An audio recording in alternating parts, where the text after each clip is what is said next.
ఈసారి మస్తు వానలు, కాలం మంచిగా అవుతుందన్న వాతావరణ శాఖ పునాస పంటలకు రెడీ అవుతున్న రైతులు 3 రోజులు ముందుగానే అండమాన్కు నైరుతి ఋతుపవనాలు ఈ నెలాఖరు కల్లా కేరళకు, జూన్ మొదటి వారంలోనే రాష్ట్రంలోకి సాధారణంగా ఎక్కువగా వర్షాలు పడే అవకాశం.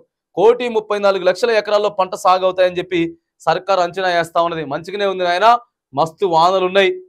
ఆ తర్వాత 1,34,00,000 ఎకరాల్లో పంటలు సాగవుతాయని చెప్పి ప్రభుత్వం భావిస్తా ఉంది. కాబట్టి మరి మీరు జూన్ 2వ వారం కల్లా రైతు భరోసా పైసలు ఇవ్వండి రైతులకి.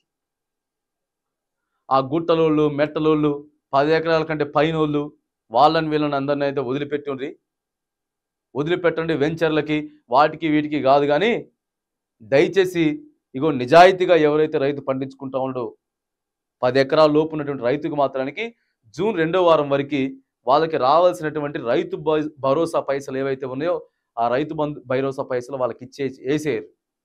వాళ్ళకి వేసేస్తే కానీ ఇగో మరి వాళ్ళు పంట మొదలు పెట్టుకుంటారు.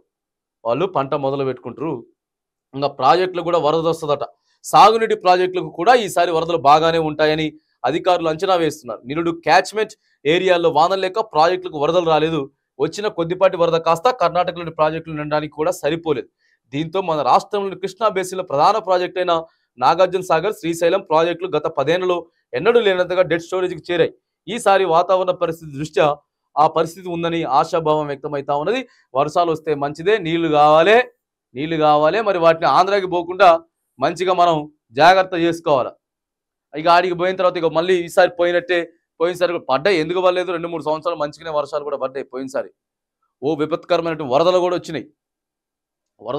కానీ మనం ఆ నీళ్ళని జాగ్రత్త చేసుకోవాలి.